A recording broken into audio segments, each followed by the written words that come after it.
state-based program and Auschwitz contract. And basically, I'm a presenter, and I'm come to the community to explain about our programs, about the different resources that we have, and we share our story. And I identify as a family member. I was born and raised in Tijuana, Mexico, so the cultural background is important when you are an immigrant. And my story starts with my loved ones. I have 3 loved ones, including my 2 kids, my daughter who turned 18 last February, my son who is 16, and my husband. So we start with the navigating the waters of mental health when my daughter was 5. At that time, I didn't know much about her condition. I just knew that something was different. She didn't like being hugged. She didn't like shake hands, and she started developing a picking disorder, which is scratching her skin until it's scrubbed and she doesn't let it heal. So for me, it was like, why are you doing that? Don't touch that. And she didn't have an answer. She always said, well, nothing happened. I fell. And it was odd. So the general doctor told me that it would be a good idea to have her check up, which I did. But we used to live in Mexico, so I took her to therapists. She had art therapy, different kind of therapies, but she wasn't involved. I was the one who was doing all the talking. And it was very stressful, because then we started having issues at home. People start judging us because the kid didn't want to say hi, didn't want to be hugged, and our culture is very important to show respect for other adults. And then my son started developing some gastroenterologist issues, and again, coming from Mexico, we expect different treat from the doctor. And here they told me, well, just change the diet, he needs to be more active, and stuff like that. But it got worse and worse and worse. And my husband started having swing moods, very persistent swing moods. And I didn't realize why he was so depressed, and talking about not wanting to live more. It didn't make sense. We just bought a house, we had a business, we have 2 kids. In my eye, everything was fine. It was perfect. But that's when reality hit. He just couldn't handle it, and he said he needed to be apart for a time because he didn't want us to. He didn't want us to get sick because of him. So we separated for a year, and that time my world collapsed.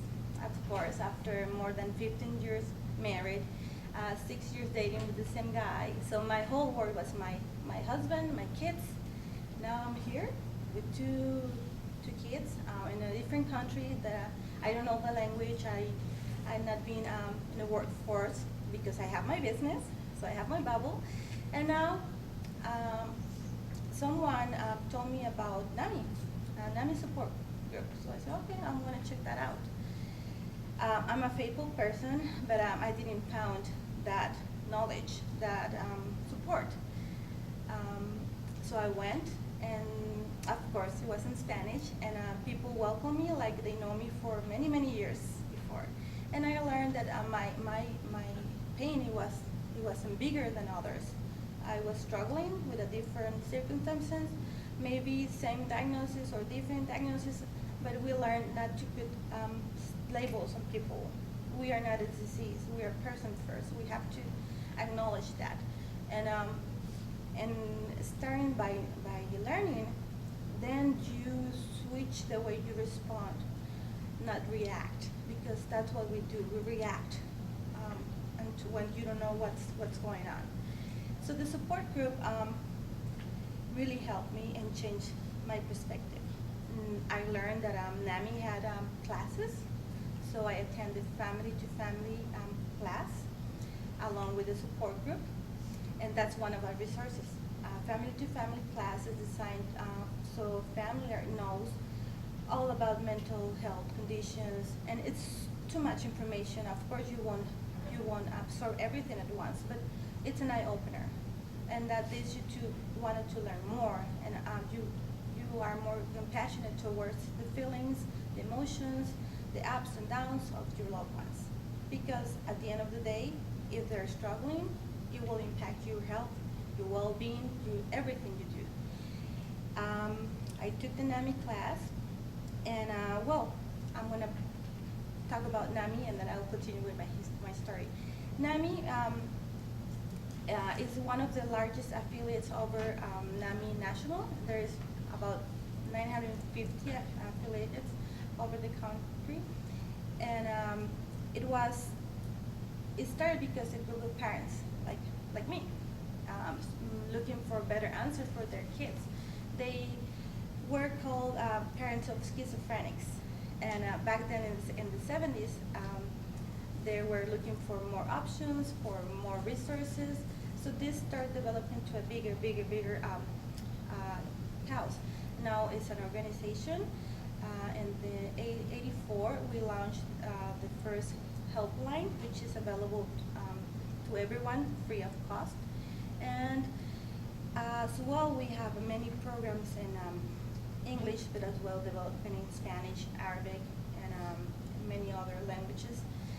If you have the time and Google our website, you can see that we have a department for children, youth, and family. We have the family to family. We have career pathways. So we are out here encouraging the community to have better understanding about mental health wellness, and not to stigmatize people because of an injury that you cannot see. So that's the difficult part, because we tend to judge people and not believe their symptoms because we don't see them. It's not like they're having a broken arm, or we don't feel the same compassion towards someone that has been diagnosed with cancer or diabetes. And now I understand that part of my family's journey led me to this position, being in front of many wonderful people that are interested in learning and are interested in making a change in our lives.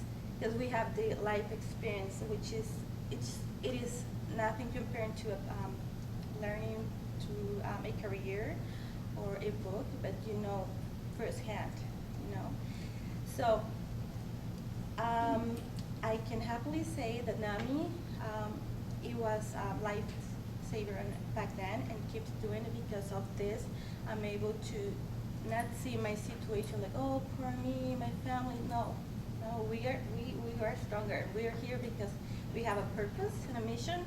And now I'm encouraging not only my daughter, my son, my husband, but my extended family to learn and not to judge and not to stare at people because their appearances. Many times we see people in the streets and we just turn to the other side because we don't want to get involved. We don't want to learn. And now I see people different because there is a story back there. Everyone have a story to tell. And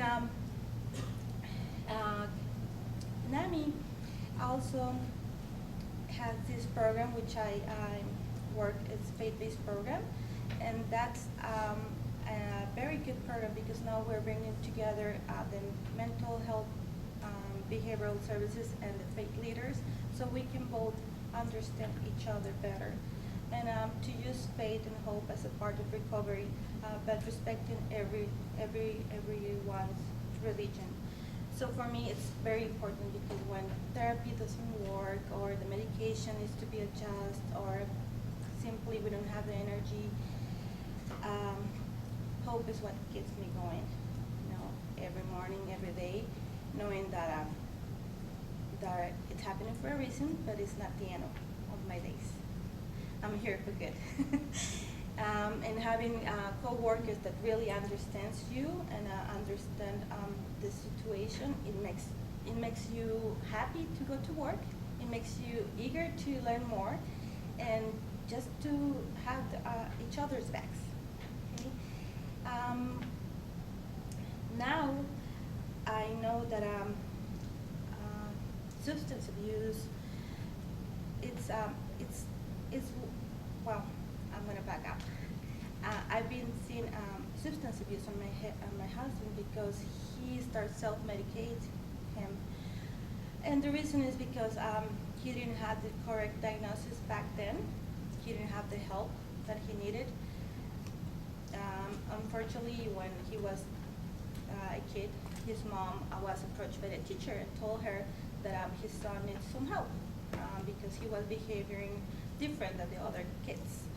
And my mother-in-law didn't pay attention to that. She said, no, my son is not crazy. That lady is the one who's crazy. So didn't do nothing. And now that he's older, he shares with me that he always felt different, but he wasn't sure to approach anyone else because his mom and dad didn't do much. And he struggled with that pain through his youth. We married when I was 22, he was 23, and I didn't know better. He was my only boyfriend, and I saw that he was very charismatic, very energetic, very a person that has what I didn't have. So we complement each other. So for him, admitting that he had something wrong, it was a no. He's a man, he's a Hispanic man, and it took him a long time to understand what went wrong until 2012 when he left us to figure out what was wrong with him. And I took that opportunity not to cry. Well, I did cry a lot, but also I took the opportunity to learn. Look, what went wrong? You know, we've been together for so many years that something went wrong. I blame myself. Maybe I didn't do this, or maybe I did that wrong. So no, I understand now that when you have a mental disorder, your perception change. You don't see life the same way as other person that doesn't have a mental disorder. And we don't like to call, I don't like to call it normal people because for me, no one is normal. We're regular people. And so yeah, it's a challenge, you know, being with someone who has swing moods and you know always how is going to respond to a comment. But I learned that through NAMI that I have to take care of myself and I have to make sure to do stuff for myself too, because otherwise I will be sick. And that is something that it happened to me after struggling, trying to find answers, learning. There's a point where you break down, and you have to have your support group. And sometimes mom, dad, siblings, it's okay, but you don't want to get them worried. So support groups are the perfect place because it's a safe environment, everything is confidential, and you feel like the other people gets you. And the same is for the peers. The person who has the condition, they have a safe place where they can share their stories and they can find empathy. And I really, really encourage people to go out and talk about it because it's okay to talk about it. If we shut down and we don't speak about it, nothing's going to change. Science, it's a great tool, and I know there's going to be many changes through the years, but for now, we encourage everyone. And I started with my own family, with my daughter, with my son, and it's a little bit difficult with my husband because he's a grown-up, you know. So, and the resources that we have for you today are these fabulous apps, Oscar, ER, and this is one of the things I always carry with me, and I encourage people to download. It's free, and it has helped you to navigate on the mental health system. It has phone numbers, it has hospitals, what to do during a crisis, after a crisis. So it's very good. And we also have Alfred Edu, which is the same but focused for kids, for parents, because back then when my daughter and my son started sharing with me like they couldn't go to school, they feel like their emotions went all over the place, I didn't know better. So I wish back then there was this app, but it is now. So because of NAMI, I learned that my kids were able to have accommodations. So I got them the 504 plan, which for me was like, why do you know better? And now they have this opportunity. It's a contract, basically. You do your part, school does theirs, and me as a parent mine. But why not if it's accessible? So coming back to the part of the culture thing, my husband didn't got that because in Mexico, there's no funds. So it's about all, the way the resources are available for my kids and not work for my husband. So in our family, there is this discrepancy as well. Like, well, even though he struggles, he doesn't get it. So that's why I want everyone to know about what is available. Also, we have in our own voice, which is this program, we have the family-to-family classes. And if you ever know someone who needs help, just tell them, I hear a presentation, search NAMI or any other nonprofit organization, because we are here because we love what we do. We love sharing our stories. Do you want to jump in and talk about your perspective? Okay.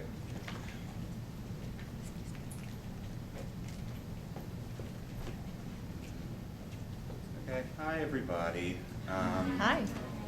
So my story's a little different. It's more about terrible decisions on top of some neurodivergence. You guys are all medical students? Occupational therapy. Occupational therapy. Okay, so maybe you can tell me if some of the stuff I say is a load of crap. It goes well with the story so far. So I've been diagnosed with ADHD and then just general depressive anxiety stuff. And I was prescribed just sort of Zoloft and, oh, I'm not supposed to say that, sorry, cut that.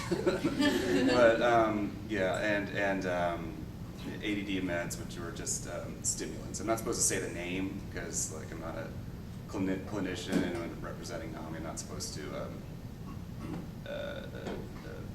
endorse or disavow any specific brands or drugs, but you can probably use your imagination and figure out what I was taking. Anyways, so in 2010, I got into college, and I was like, okay, cool. I'm just gonna. I don't want to do anything too hard or boring. I'll do cognitive science, if you've heard of that. It's like psychology mixed with all this other stuff. I'm like, I'm gonna figure out my own brain because I don't like this ADHD stuff. I don't like this depression thing. I'm gonna take 4 years of school and fix my mind with the knowledge I attained there. So first day I do. I'm all ready for self-reflection, and first day I get caught smoking weed in my dorm room. I did the damp towel into the door thing, and that doesn't work. Does not work. And so later on, I was so I'm like already the bad boy in the dorm. Like my residential director, not even the RA, who's just like another student in the room who's getting like cheap rent. It's like the residential director, who's like staff and stuff, already knows my name and face, and that was a beautiful relationship that started right there. Later on, I was complaining about how I had to like write an essay about how doing something an hour after you're told not to is not a good idea and a bad thing to do. And then I made friends with this guy who had a device called a volcano, if you've heard of that. It's like a big old bag of vapor, so I could just sort of wake up in the morning and just mosey on, just like be like, good morning, Berkeley, and then just get blitzed and go about my business. And I was doing that instead of like taking the ADD meds and stuff, and just sort of chilling instead of doing homework and stuff like that. So instead of getting things done to alleviate stress, I would just get high instead. But then later, the finals were coming up, and that was a bit of a wake-up call. I instead of like getting resources or studying up, because I was in the DSP program, so like you can use that for free tutoring, but I didn't do that. I just sort of signed up for extra time on tests. Basically, I don't know, just talking about how I wasn't using resources is sort of the moral of the story. But then at the end of the semester, I was like, okay, all right, so I'll just start taking lots of ADD medication, which is not a good idea. It was a stimulant, because, this is what I'm talking about. If you can tell me this is a load of crap. So with ADD, it's not like you can't pay attention to something. It's more like you're paying attention to something, you get distracted, and you just stay with the distraction. With the people who like aren't more, just more normal, I guess, can just sort of move back to the task at hand. And so with the stimulants, it's like dumping the dopamine in, getting stimulated, and I'm able to just like look back rather than just like find a new thing to get stimulation. And yeah, so I was taking those pills like candy pretty much, and it just sort of slowly getting an acute bout of psychosis, sort of. It was people didn't really notice, but they were sort of saying things, and of course, I'm smoking weed too. I'm like speedballing my brain on stimulants and pot. And another thing about dopamine is, so we all know about like food and sex releases dopamine and stuff like that. But there's other things that just sort of general behavior that encourage like finding patterns, like solving a puzzle or figuring something out, or like oddly satisfying things. Like just learning patterns is how like we organize everything. We wouldn't have buildings or societies without solving patterns.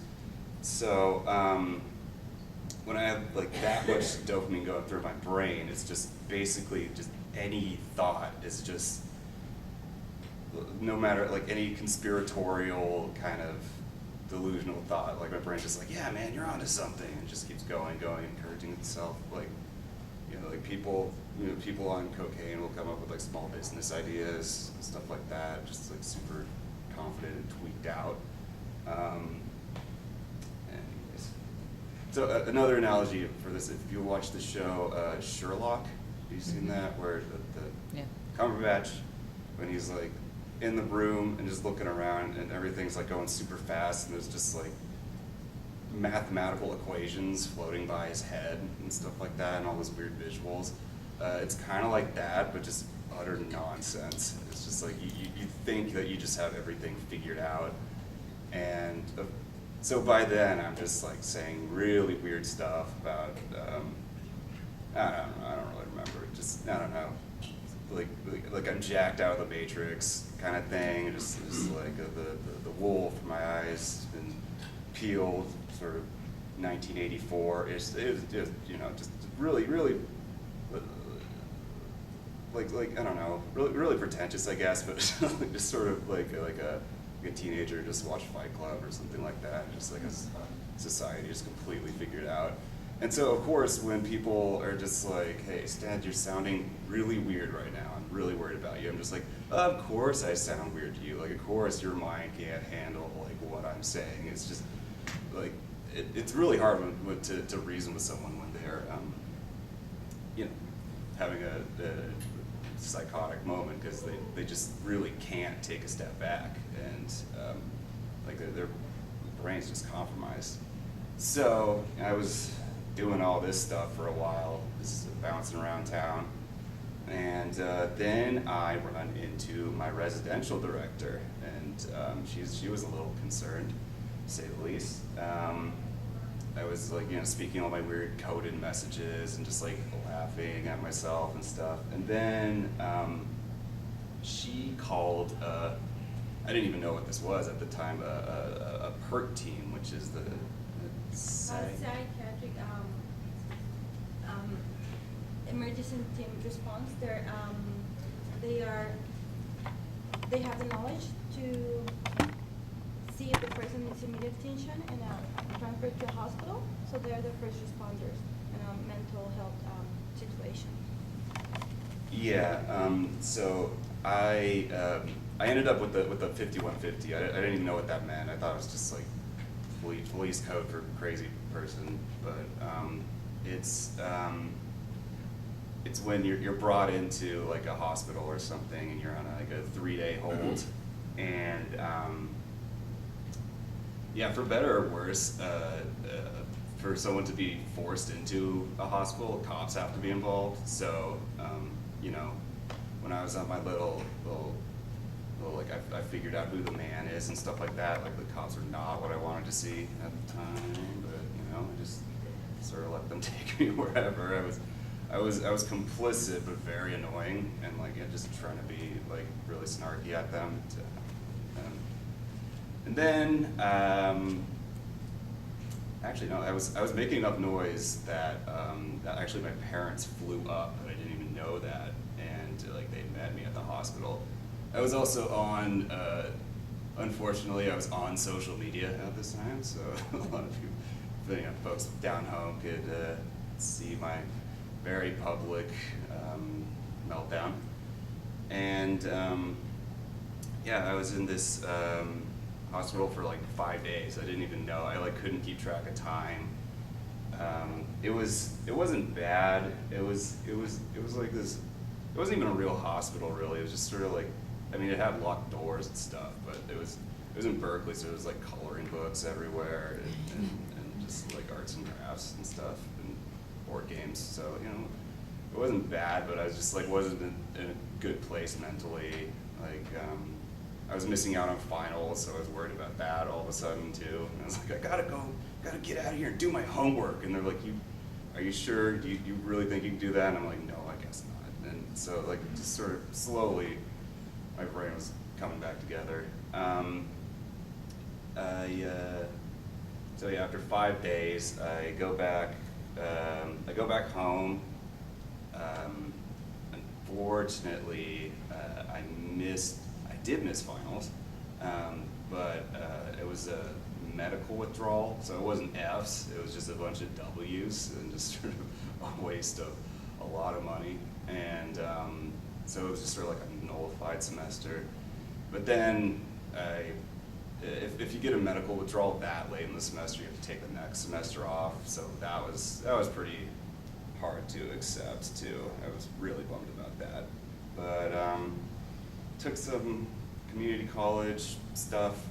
After like even months afterwards, I was still just like kind of weird. Like it was just like still just sort of, if you look up the symptoms for psychosis, there's all this stuff like grandiosity and like crying fits too, and just seeing connections that weren't there. So it was still kind of like that, but I still sort of knew what happened.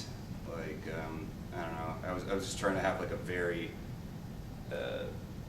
regimented, sheltered environment for a bit, but even then, like I can just find something to like get upset about. Like I would just like listen to happy songs, like I Feel Good by James Brown. But then he'll sing about holding someone in his arms, and I'll be like, I'm not holding anyone in my arms right now. And then I'd get upset again, just like any excuse, I'd just like lose it. So for months, putting my brain back together. Then went back to school, started using more resources instead of just saving all of my stimulants for finals. Just sort of spread that out a little bit more, and yeah, oh yeah, I was on antipsychotics for a bit. That was hard to accept too. Just like, I'm taking a drug right now, so I'm not psychotic. Like that was a bummer. But then went back to school. Decided I don't like Berkeley-paced math courses, so I didn't do cognitive science anymore. I just got into the like interdisciplinary program, which is just like, you know, it sounds lame, but it's kind of cool. It's like a make your own major thing. It's legit, I swear.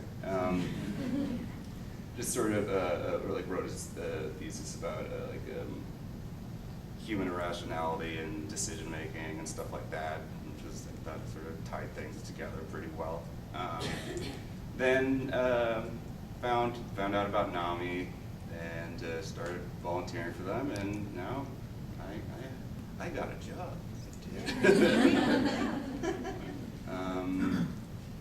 Yeah. So another interesting thing about the Oscar app, it was pretty much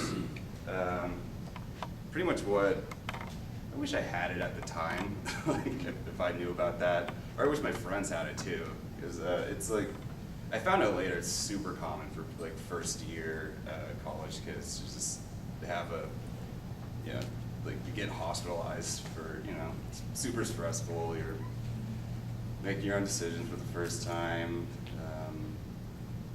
Yeah, and so it has on it just like a before, during, and after with crisis, which is just basically sort of what I was doing. Like what's a 5150, what's 5250, like what are your rights while you're in the hospital? It's like not many.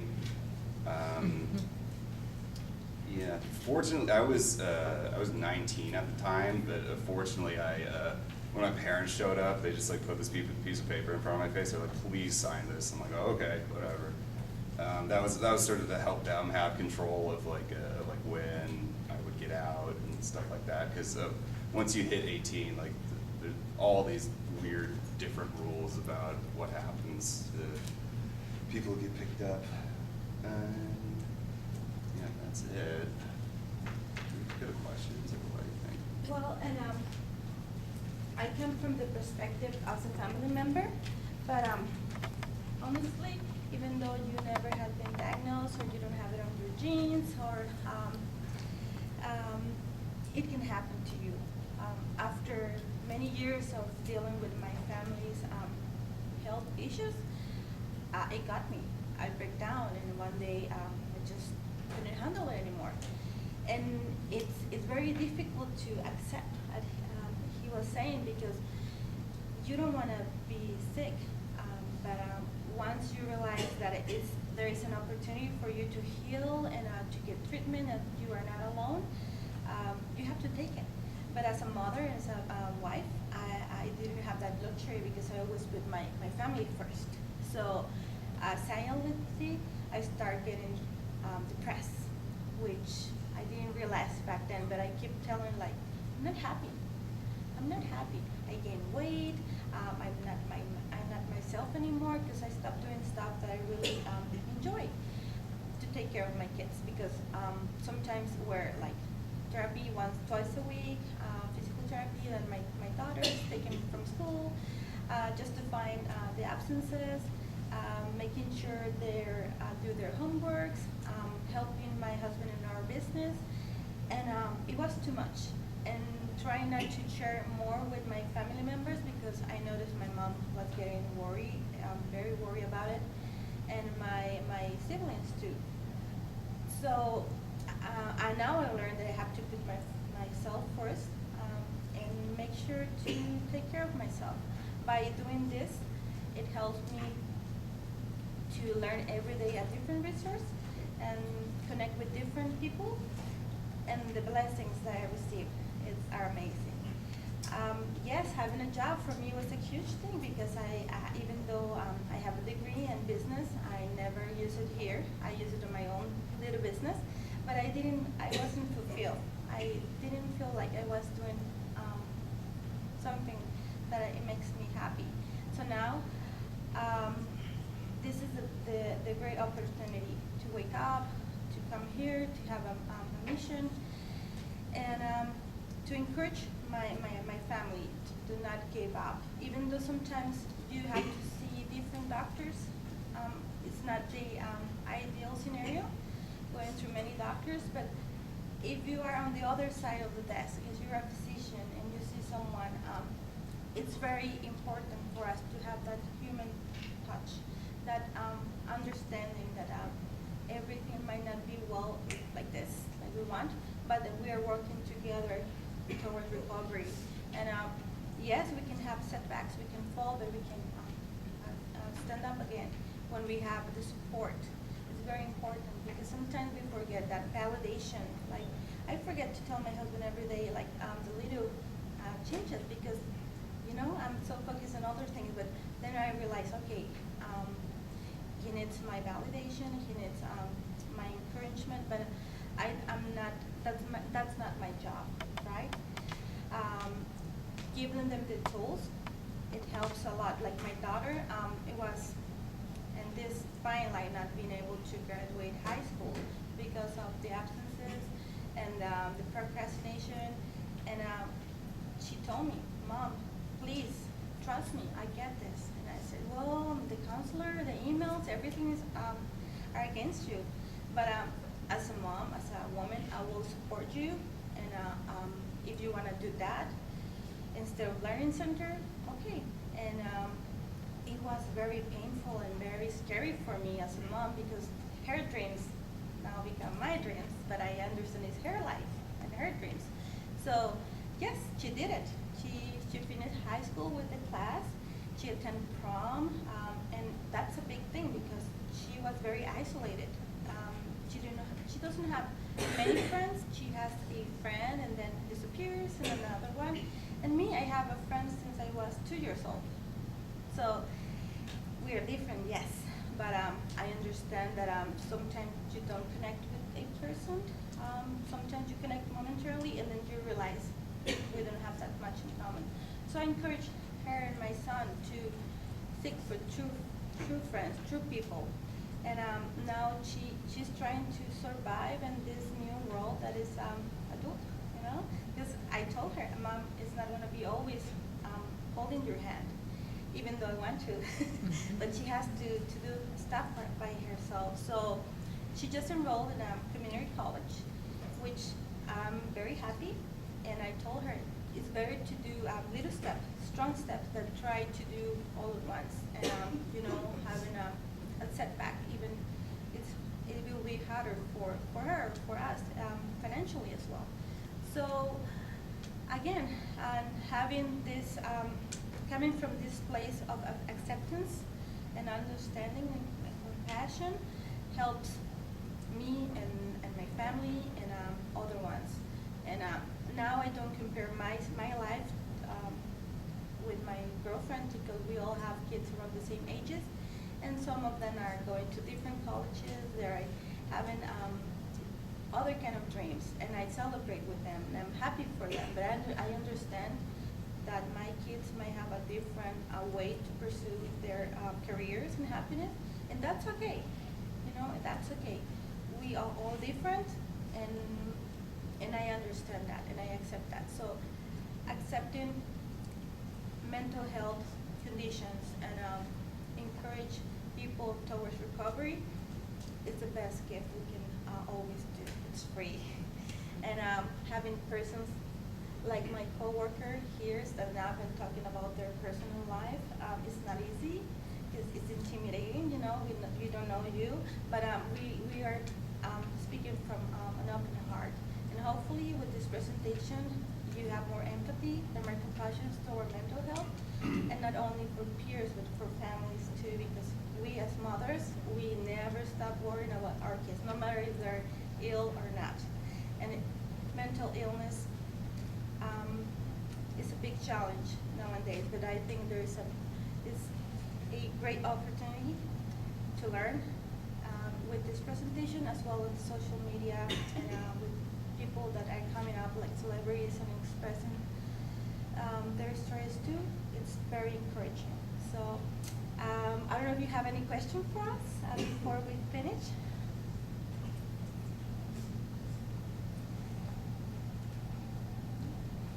And about the resources, we encourage you to share the 211 program. It has many resources for many different situations. Also, you can find many of the numbers and information on the app or by searching our webpage. For the Oscar app, since it's based in San Diego, do you have affiliations with similar type of nonprofit or apps that help people in other counties, like San Diego County? Can you repeat the question louder, please? Does the Oscar app or NAMI have like similar type of apps for non-San Diego residents? Not that I know right now. I think there are conversations to expand this resource, but for now it's only locally. Yeah. Yeah. Not San Diego, we're the pioneers. Yeah. we really got into tech. We're like ahead of everyone else. San Diego has a pretty good budget for like mental health stuff. Surprisingly, probably because of veteran community or whatever. But for a while we were making apps. We have 2 other apps as well, which are pretty similar. One's Oscar Jr. It's for like people under 18, and then there's Alfred and You. That's for like IEPs, like navigating the individualized like special ed stuff. Yeah. And back then when I had those meetings for my kids, I didn't know about the app. But now that all the information is there, so it's very easy to just prepare yourself before. This is very intimidating. The first time I requested file for my daughter, it was denied because back then she didn't have a diagnosis, neither attending a psychiatric. So it was the perfect timing to say, okay, what am I doing wrong? And I spoke with my kid and told her, you know what, this could be very hard, but we can make things easier. You have this option. Let's work with this. And she refused to go to the doctor, so I told her, well, is this or that, or you want to end up like with that, like self-medication, struggling even more. So we went to the doctor's appointment, and she realized that she needed help. And for the first time, she started taking her pills. Of course, I will make sure she does it every single day. And now she's very responsible. And now one day she just called me from school. She said, you know, Mom, I forgot my pill. And I went and I was able to go and deliver that to her. But it makes a difference, right? Because now she knows that with that pill, she's able to focus. She's able to concentrate and do her homework or be in class. Prior to that, she might be sleeping or with a headache. And she's very conscious about not overtaking medication because she has seen what looks like with that. And of course, it's a work in progress. I'm prepared to, whatever comes to our way, just handle it, because there is no other way. There is no other way. And well, yes, and to end this story, my son is doing pretty cool. He has been diagnosed with general anxiety, which is, he's not medicated, but he's very conscious about mental wellness and what is good for your brain, what is not, and what we eat as well, exercise and all that. It's becoming lifestyle in my family to look for each other and not to judge anyone. So with that message, I want to leave you guys. Please encourage everyone to be compassionate and not to judge because our diagnosis.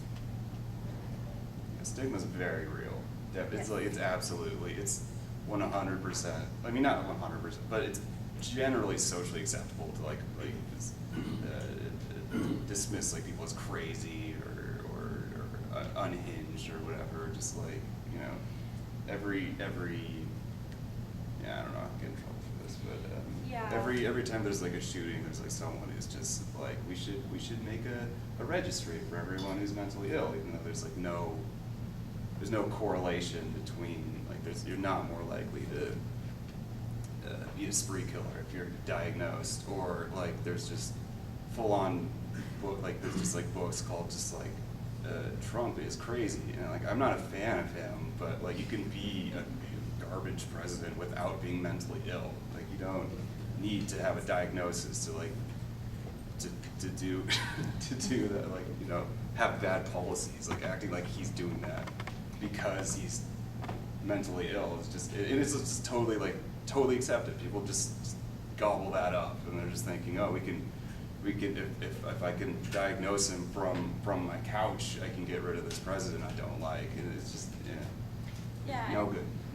And again, the diagnosis is just a name to correlate, to give you medication. But at the end of the day, the symptoms are what we must be alert. So if we saw a different behavior, just to pay attention and be there for them or for ourselves. Because no matter how many times people tell you, if they tell they're going to hurt themselves or kill themselves, don't pay attention. They're not going to do it. Trust me. We cannot take a risk. And if people express any kind of that idealization, we must pay attention and don't take it lightly, because we can make a difference. So with being that said, we finish our presentation. Thank you so much for having us. We hope this has been helpful, and please check out our NAMI page. Thank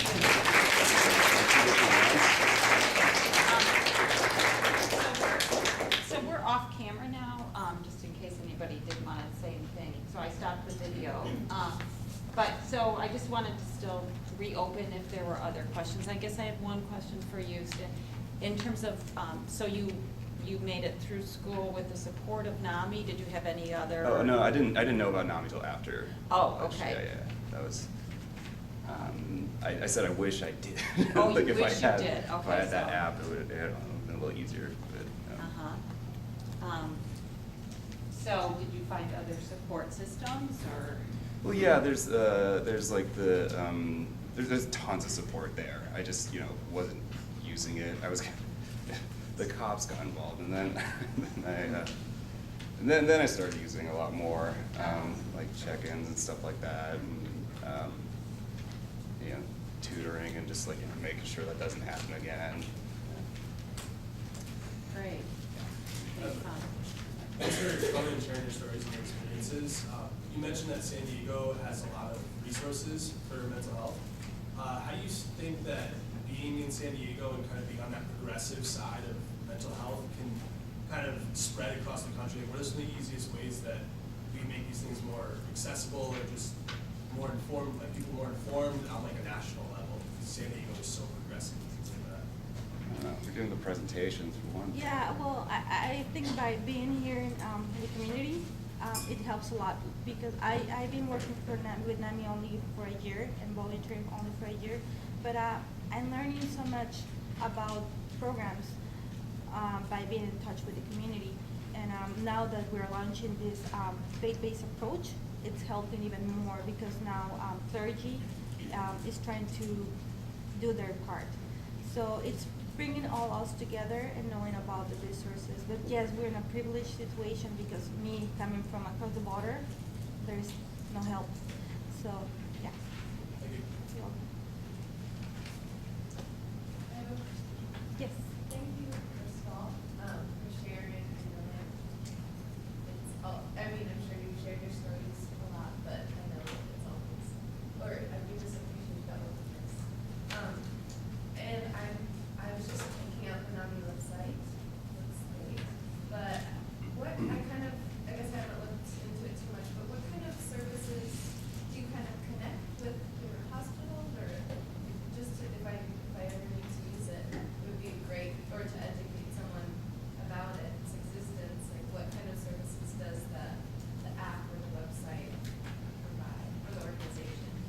Yeah, we have several volunteers in some of the hospitals. can find like friends in the lobby, and they can connect you with different resources. I had North Coastal have this other program where they can meet people wherever they are, like even go to their houses. So yes, there are many different ways to help the community, but especially in the hospitals.